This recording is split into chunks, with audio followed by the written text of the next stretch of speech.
Hello everyone, সবাইকে আমন্ত্রণ জানাচ্ছি আমাদের নতুন আয়োজন টি উইথ টিচার্সে।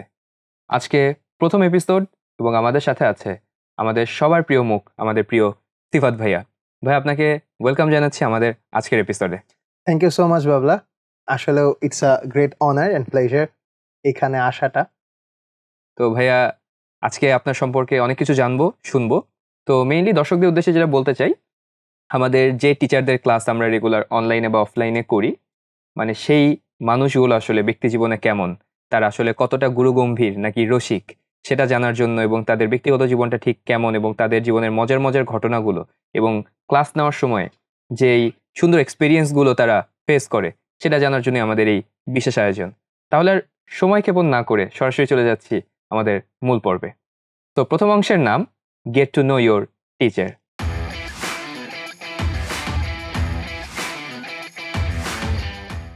তো সিফাত ভাইয়া, আপনার সম্পর্কে জানার জন্য বেশ কিছু প্রশ্ন আপনার উদ্দেশ্যে।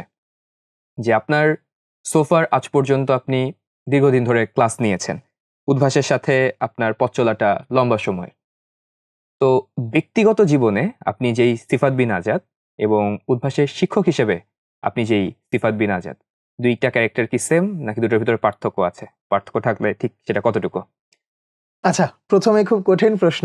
আসলে আমি বুঝতে পারতেছি না এটা আসলে টি উইথ টিচার্স নাকি আসলে রোস্টিং ইওর টিচার্স। তো যাই হোক, প্রশ্ন যেহেতু করেছো তো সেটার উত্তর তো দিতেই হয়। তো অ্যাকচুয়ালি পার্সোনাল লাইফের আমি আর অ্যাজ এ টিচার, উদ্ভাসের টিচার হিসেবে আমি এটার মধ্যে কিছু পার্থক্য থাকলেও খুব যে বড় কোনো পার্থক্য আছে বিষয়টা আসলে তা না।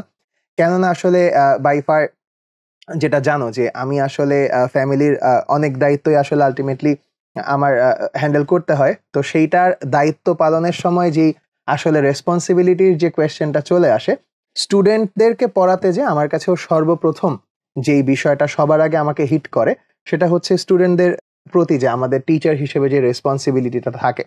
কেননা প্রত্যেকটা টিচারই আসলে পড়ায়।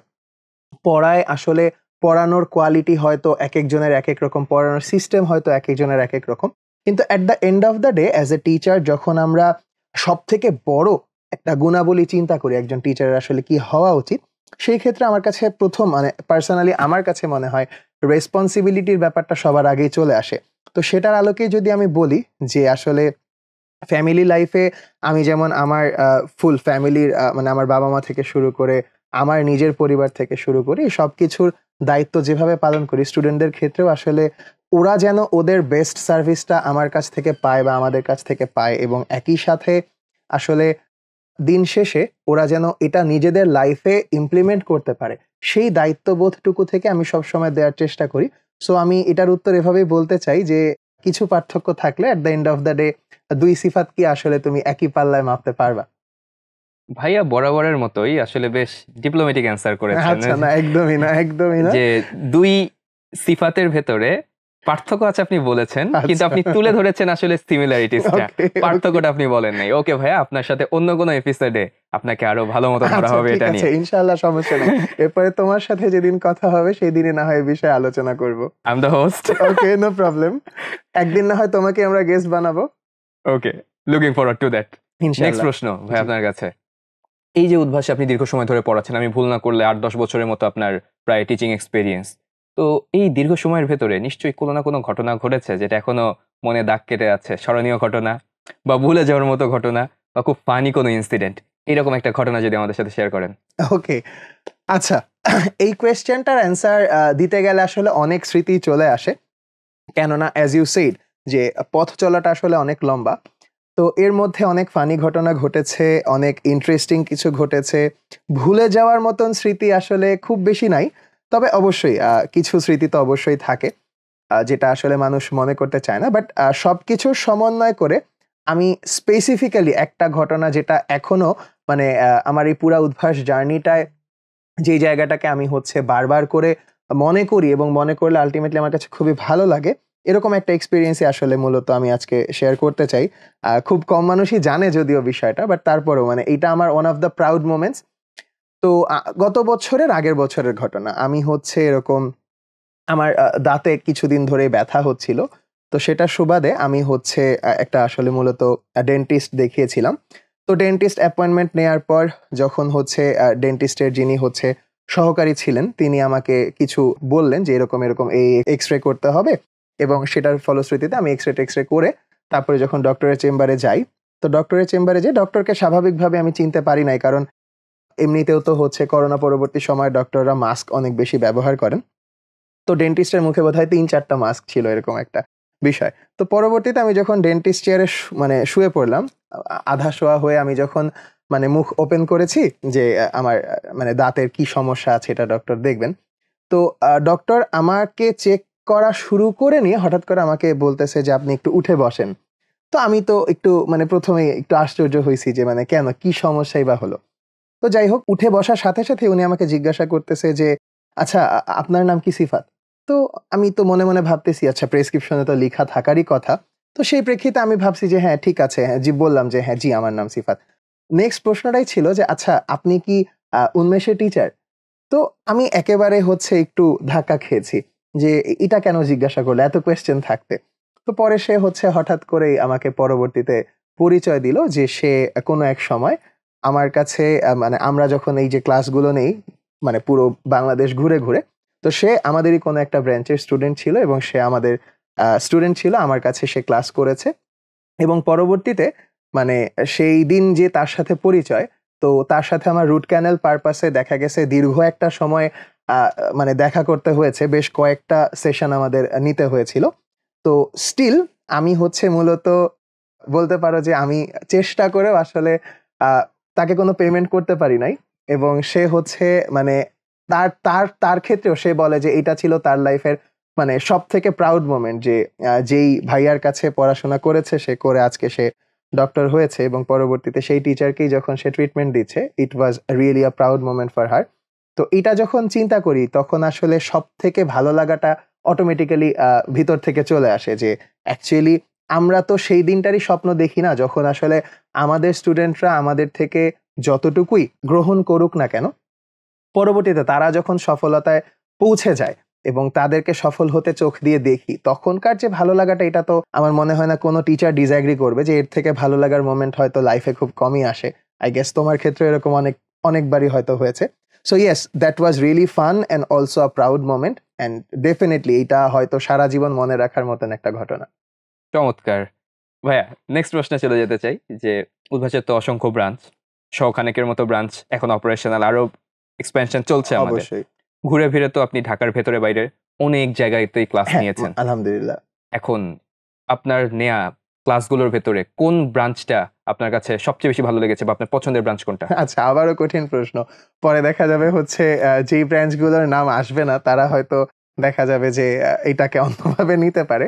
তো যাই হোক, সত্যি কথা বলতে উদ্ভাসের যেকোনো ব্রাঞ্চই আসলে ক্লাস নেয়ার এক্সপেরিয়েন্স অসাধারণ, অসাধারণ। বাট তারপরেও যেহেতু প্রশ্ন, তো আ বলতে গেলে যেটা বলতেই হয়, ঢাকার ভিতরে বাহিরে মিলিয়ে বেশ কয়েকটা ব্রাঞ্চেই আসলে ক্লাস নেওয়া হয়েছে। ইনফেক্ট আমি চেষ্টা করেছি প্রায় সব জায়গাতেই যেতে। কিন্তু তারপরেও যদি স্পেসিফিক্যালি উল্লেখ করতেই হয়, আমার বাসা যেহেতু রংপুরে, সো স্বাভাবিকভাবে ঢাকার বাইরে রংপুরে যতবারই যাই, গেলে ক্লাস নেওয়ার পাশাপাশি দেখা যায় মানে আম্মুর কাছ থেকেও একবেলা যেয়ে খেয়ে আসতে পারি। সো এটা একটা অসাধারণ এক্সপেরিয়েন্স যে আমি ক্লাস নিতেও যাচ্ছি, সেই সুবাদে আমার বাসাতেও হচ্ছে সবার সাথে দেখা হয়ে যাচ্ছে। এটা একটা এক্সপেরিয়েন্স।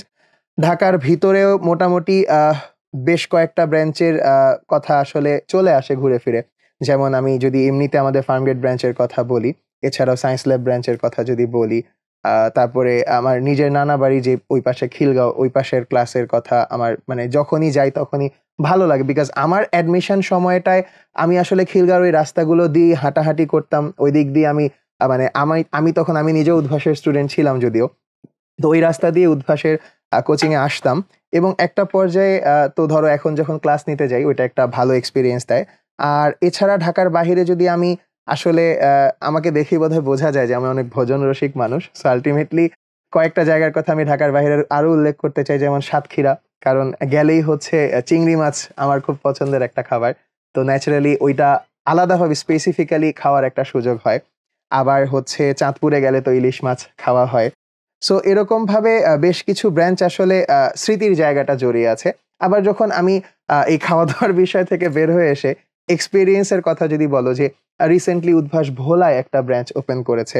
তো ভোলায় যখন ক্লাস নিতে যাই সেইখানকার স্টুডেন্টরা আসলে যেভাবে করে আমাদেরকে গ্রহণ করে নেয়, তারা যেভাবে করে আসলে আমাদেরকে আমাদের প্রতি তাদের এক্সপেকটেশনটা যখন তারা প্রকাশ করে এবং তারা যখন একদম এত বেশি ওয়েলকামিংলি আমাদের সাথে বিহেভ করে, তো এটা দেখলে তখন সত্যি খুব খুব বেশি একটা ভালো লাগা দিয়ে মনটা ভরে যায় সত্যি কথা বলতে।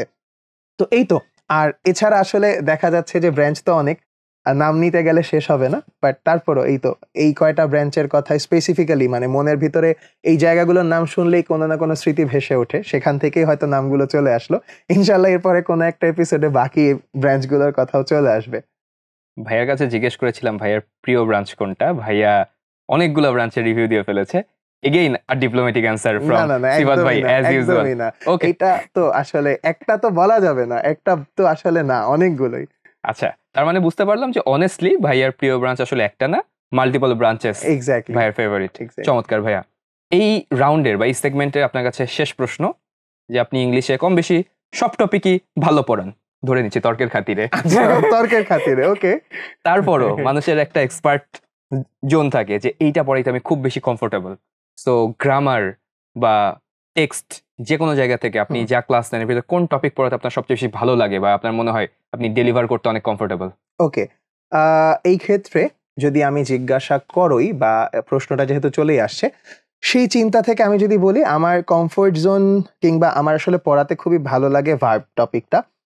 কেননা আসলে অ্যাজ ইউজুয়াল যেহেতু ইংরেজি নিয়ে আসলে ডিলিংটা, তো ইংরেজির আসলে একদম সেন্টার, যদি গ্রামারের সেন্টার চিন্তা করো, তো সেই ক্ষেত্রে আসলে ভার্ব তো একদম most essential part of a sentence. তো সেই জায়গা থেকে ভার্ব পড়াতে একদম ভার্বের টাইপস থেকে শুরু করে নিয়ে আমরা একদম সেন্টেন্সে ভার্ব অ্যাপ্লিকেশন পর্যন্ত এই জায়গাটা আমার খুবই ভালো লাগে গ্রামার পার্ট থেকে।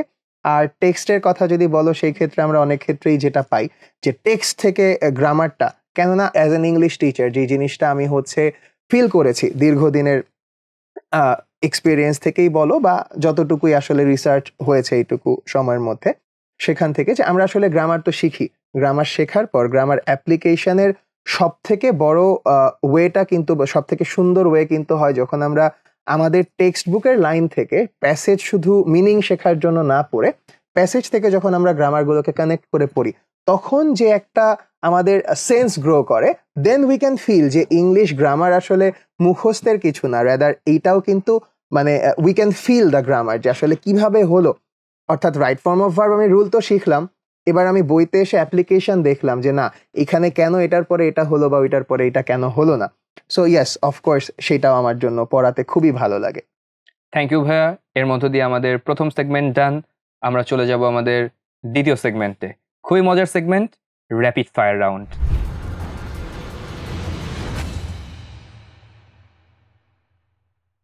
আপনাকে দুটো করে অপশন দেওয়া হবে, you have to choose one. Okay, এটা তো মানে আরো কঠিন হয়ে যাবে নাকি? কঠিন না, আমি বলবো ইন্টারেস্টিং হতে ওকে, যাচ্ছে। ইনশাআল্লাহ। সো দেখা যাক। আপনার কাছে প্রথম প্রশ্ন, ওকে। অনলাইন ক্লাস নাকি অফলাইন ক্লাস? ও মাই গড, এটা তো হচ্ছে স্টুডেন্টদের এখনকার সময়ে সব থেকে বড় কম্পেয়ার কন্ট্রাস্ট এসেতে ফেলে দিলা তুমি আমাকে। তো যাই হোক, অফলাইন ক্লাস অনলাইন ক্লাস আবারও মনে হচ্ছে ডিপ্লোমেসি করতে হবে। দিস আলটিমেটলি টাইম ডিপ্লোমেসি করার সুযোগ নাই, you have to pick one. ঠিক আছে, যদি একটা চুজ করেই নিতে হয়, I'll definitely go with offline class. Okay, interesting. Next প্রশ্ন, আপনার ক্ষেত্রে কলেজ লাইফ নাকি ইউনিভার্সিটি লাইফ? অপশনগুলো একটু বেশি কঠিন হয়ে যাচ্ছে না? মানে অপশন এ আর অপশন বি দুইটা একই হয়ে যাচ্ছে আসলে। তো দুইটারই মানে ইকুয়াল ইন্টারেস্ট আছে, অফকোর্স আছে, বাট এখানেও যদি পছন্দ একটাকে করে নিতেই হয়, তাহলে আইল গো here with college life. Okay, interesting. তাহলে ভাইয়ার স্কুল কলেজ লাইফ একসাথে বলতে গেলে বেশি ইন্টারেস্টিং, যেহেতু আপনি ক্যাডেট কলেজে পড়েছেন, হ্যাঁ, তাহলে ডেফিনেটলি ওই দিকের পাল্লাটা বেশি। এক্স্যাক্টলি, মানে আমার কলেজ লাইফের স্মৃতিটাই আসলে মানে অনেক অনেক বেশি আসলে স্মৃতিকাতর হয়ে যায় মনে পড়লেই। So yes, of course. ঘুরতে কোথায় ভালো লাগে, পাহাড় নাকি সমুদ্র? বয়সের বিবেচনায় সমুদ্র। এই প্রশ্নের ক্ষেত্রে কোনো ডিপ্লোমেসি চলবে না ভাইয়া, এন্ড আমাদের জেনে রাখতে হবে এটার পরবর্তীতে আপনার ফ্যান ফলোয়ার 2-4টা কমে যেতে পারে। বলো। কোনটা সাপোর্ট করেন, ব্রাজিল নাকি আর্জেন্টিনা? আচ্ছা, ঠিক আছে, এইখানে এখন আমি যদি দুইটার একটাও না চুজ করে নেই। ওকে, আচ্ছা, ঠিক আছে, যদি এই দুইটার মধ্যে চুজ করে নিতেই হয়, সেই ক্ষেত্রে আমার এখনকার সাপোর্ট আমি না বলি, রাদার এখন কোনটা সাপোর্ট করি বা কি, সত্যি কথা বলতে ছোটবেলায় আমার হচ্ছে পছন্দের রং ছিল হলুদ। সেই জায়গা থেকে আসলে আমার একেবারে ছোটবেলা আমার বাবাও হচ্ছে ব্রাজিলের ফ্যান ছিলেন, যদি আমার বাবা এখন আর্জেন্টিনার ফ্যান হয়ে গেছেন, বাট স্টিল ইয়েস অফকোর্স এই দুইটার মধ্যে যদি চুজ করে নিতে হয় I'll go with Brazil. Interesting. Okay last প্রশ্ন, and I think the most interesting one. Okay Kausar ভাই নাকি হিমাল ভাই? ও মাই গড, আচ্ছা এই প্রশ্ন করবা এটা তো আমি আসলে আশা করি নাই, সত্যি কথা বলতে। এইখানে আসলে চুজ করে কি নিতেই হবে? নিতেই হবে ভাই। না, যদি চুজ করে নিতে হয় তাহলে তো আসলে হইল না বিষয়টা।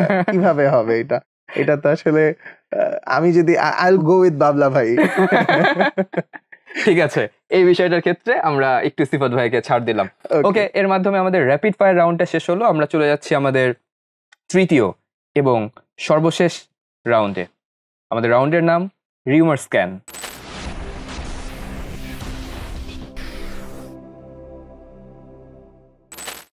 আরো ইন্টারেস্টিং প্রশ্ন ভাইয়া, যে আমাদের যারা টিচার আছে তারা কেমন পারফর্ম করছে সেটা যাচাই করার জন্য আমাদের মেট্রিক্স আছে, এটা অনেকেই জানেন। আমাদের যারা student, TPP, teachers performance point, অর্থাৎ একজন শিক্ষক কেমন ক্লাস নিচ্ছে, গুড, ব্যাড নাকি average.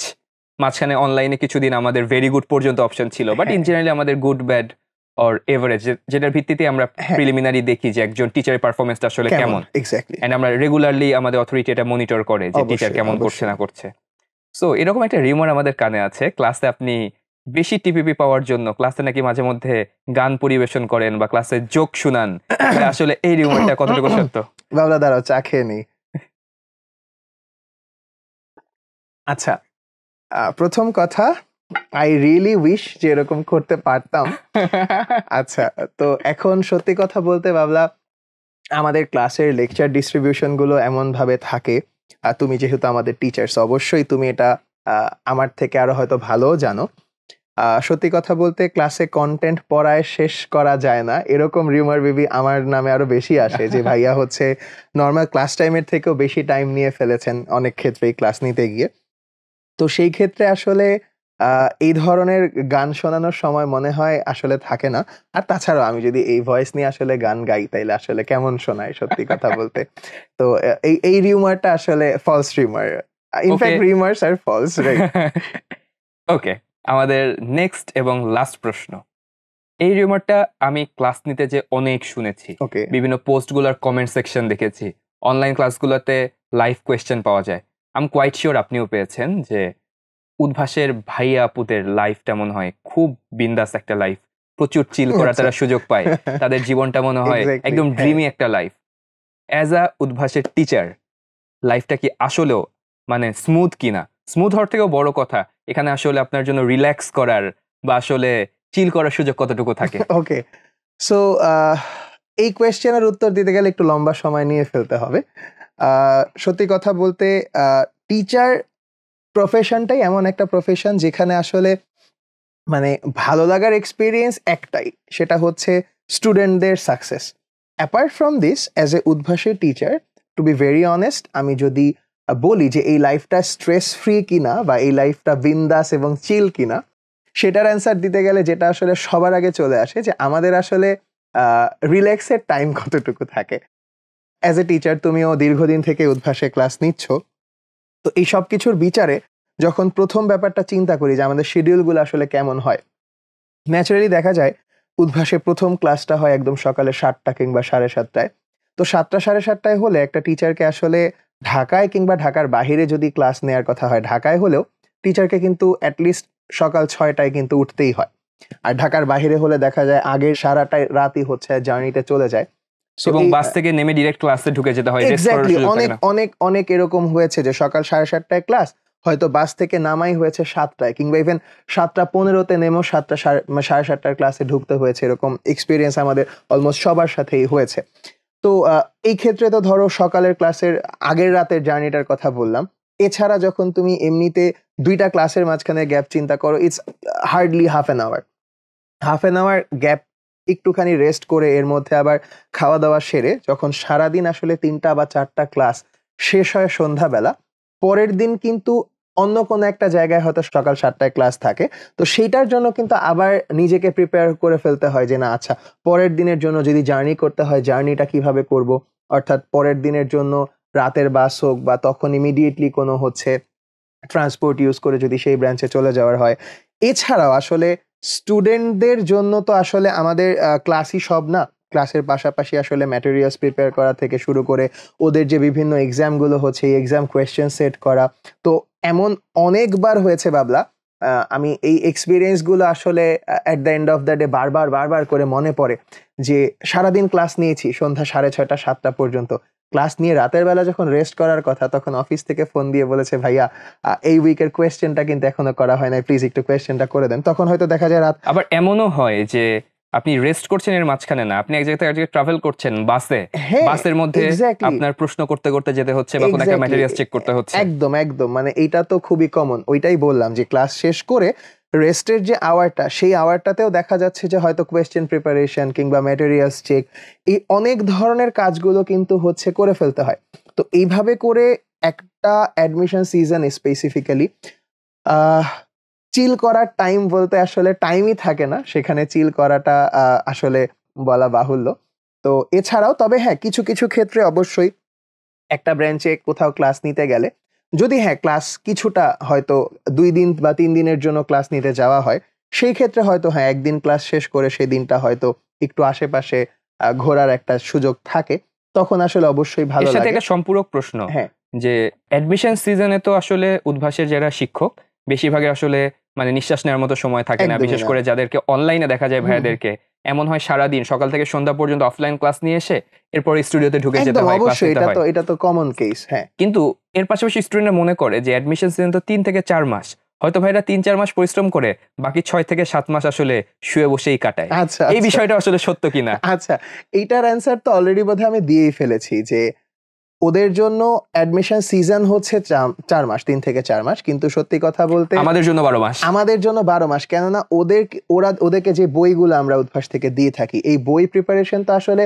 Through out the year এটার কাজ চলতে থাকে, বই বানানো থেকে শুরু করে। এবং একটা বই বানাতে যে পরিমাণ এফোর্ট আসলে দেয়া হয়, সত্যি কথা বলতে এই এফোর্ট মানে স্টুডেন্টরা, আমি জানি না যে আমার স্টুডেন্টরা যারা এটা দেখতেছে বা যারা অবশ্যই যেসব অডিয়েন্সরা যারা এই ভিডিও দেখবেন তারা অবশ্যই এই ব্যাপারে অবশ্যই একমত হবেন যে উদ্ভাস এখনো পর্যন্ত আমরা যেভাবে করে ম্যাটেরিয়ালসের জায়গাটা একদম স্ট্রংলি ধরে রেখেছি, তো স্টুডেন্টরা নিঃসন্দেহে এটাতে অনেক বেশি হেল্প একটা পায় অবশ্যই। তো সেটার আর জন্য ভাইয়া, এটা আমি যদি ভুল না করি, হুম, আমাদের এবছর যে ভার্সিটি 2024 অ্যাডমিশন সিজন হয়তো 2 মাস 2.5 মাস ধরে শুরু হয়েছে, হ্যাঁ কিন্তু আপনারা বইয়ের কাজটা বা আমরা বইয়ের কাজটা কিন্তু গত বছর থেকে শুরু করেছি। এটা এক্স্যাক্টলি হয়তো অনেক আমাদের ভার্সিটি স্টুডেন্ট হয়তো জানেও না না, যে আমরা আমি ওদের সাথে মানে যতটুকু ক্লাসে গল্প করেছি যে আসলে গত বছর ভর্তি পরীক্ষা যখন হলো ঢাকা বিশ্ববিদ্যালয়ে, তখন থেকে শুরু করে একেবারে ওদের হাত পর্যন্ত বইটা পৌঁছে দেওয়ার আগ পর্যন্ত কিন্তু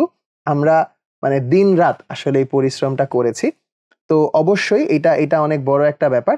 তবে আসলে এই লাইফটা বিন্দাস কিনা জানি না, তবে একটা জিনিস আমি বলতে চাই বাবলা, যে ফিলিংসটা কিন্তু বিন্দাস হয় যখন হচ্ছে আমাদের এই কষ্টগুলো স্টুডেন্টদের সফলতার মধ্যে দিয়ে আমাদের কাছে আসে যে না ভাইয়া আমি অমুক জায়গায় চান্স পেয়েছি বা আমি লাইফে এই জায়গাটায় একটা অ্যাচিভমেন্ট পেয়েছি, এরকম খবরগুলো যখন আমাদের কাছে আসে, সত্যি কথা বাবলা মানে তখন মনে হয় যে ইয়েস অফকোর্স আমার লাইফে অনেক বেশি আনন্দ আছে, আমার লাইফে অনেক চিল আছে। এবং হচ্ছে স্টুডেন্টদের সাথে যখন আমাদের নিজেদের এক্সপিরিয়েন্স শেয়ারিং গুলো হয়, তারা তাদের লাইফের এক্সপিরিয়েন্স গুলো যখন আমাদের সাথে শেয়ার করে, ইয়েস অফকোর্স মানে that's really memorable moments for all of us I guess. চমৎকার। তাহলে এবছরও আপনি বা আমাদের যে টিম, আমরা যারা ভার্সিটি জন্য দিনরাত কাজ করে যাচ্ছে, হ্যাঁ পরিশ্রমটা ডেফিনেটলি অনেক টিচারকে দেখি যে দিন শেষে ভাইরা যখন আমাদের অফিসে আসে যে দেখি টায়ার্ড হয়ে গিয়েছে, বা মাঝে মধ্যে অনেক সিনিয়র টিচার একদিন দুদিনের জন্য রেস্ট চান কারণ হুম, গলা ভেঙে যায়। অবশ্যই এতটা পরিশ্রম মানে তাদেরকে দেখে বোঝা যায় তারা শারীরিকভাবে একটু অসুস্থ হয়ে পড়েছে, কিন্তু মনোবল কিন্তু কারো ভাঙে নাই না সবার। না মানে একদম এক্স্যাক্টলি ওই যে বললাম বাবলা, দিন শেষে সবার মনের মধ্যে একটা জিনিস থাকে যে স্টুডেন্ট যেন আমাদের থেকে বেস্ট ফিডব্যাকটা পায়। এবং স্টুডেন্টরা যখন আমাদের কাছে কোনো কিছু জানতে চায় বা তারা যখন নিজে থেকে আমাদের কাছে আরো কোয়েশ্চেন্স নিয়ে আসে, তখন আসলে সারা দিনের টায়ার্ডনেস বলো বা সারা দিনের যে ক্লান্তি বা যেটাই বলো না কেন, এটা কিন্তু মুহূর্তের মধ্যে গায়েব হয়ে যায়। এবং আমরা ফিল করি যে না, at the end of the day আমরা যদি স্টুডেন্টদেরকে বেস্ট সার্ভিসটা দিতে পারি, তাহলে আমাদের সব থেকে বড় সার্থকতা ওই ক্ষণিকের মানে শারীরিকভাবে খারাপ লাগার যে ইস্যুটা, এটা কিন্তু মানে আর একেবারেই নিজেদের কাছে ফিল হয় না। চমৎকার, থ্যাংক ইউ ভাইয়া। এর মধ্য দিয়ে প্রিয় দর্শক মণ্ডলী, আমাদের 3টা সেগমেন্ট শেষ হচ্ছে এবং আমরা জানতে পারলাম যে সিফাত ভাই অ্যাজ এ মানুষ, আমরা তো টিচার হিসেবে তাকে সবসময় দেখেছি তিনি 100তে 100, কিন্তু অ্যাজ এ মানুষ তার সাথে কথা বলে বুঝতেই পারছো মানুষটা একটু ডিপ্লোমেটিক হলেও কিন্তু অনেস্টলি অ্যান্সার দিয়েছে প্রত্যেকটা জায়গায়। হ্যাঁ, যাই হোক প্রিয় দর্শক মণ্ডলী, সিফাত ভাইকে আবারও ধন্যবাদ আমাদেরকে সময় দেওয়ার জন্য। এরকম আরও এপিসোড নিয়ে অন্য প্রিয় ভাই আপুদেরকে নিয়ে আমরা আবারও আসবো আপনাদের সামনে। তবে আপনারা একটু কমেন্টে জানিয়ে দেন যে নেক্সট এপিসোডে আপনাদের কোন প্রিয় ভাইয়া বা আপুকে আপনারা দেখতে চান। আপনাদের মতামতের উপর ভিত্তি করেই আমরা পরবর্তী এপিসোডগুলোতে আমাদের গেস্ট লিস্ট ঠিক করব। তো সিফাত ভাইয়া, অসংখ্য ধন্যবাদ আপনাকে। তোমাকেও ধন্যবাদ বাবলা, অসংখ্য ধন্যবাদ। আর আমি শিওর স্টুডেন্টরা নেক্সট এপিসোডে তোমাকেই দেখতে চাইবে। আচ্ছা, থ্যাংক ইউ ভাইয়া। অ্যান্ড প্রিয় দর্শক মণ্ডলী, আবারও দেখা হচ্ছে। সেই পর্যন্ত সবাই ভালো থাকুন, সুস্থ থাকুন। আল্লাহ হাফেজ।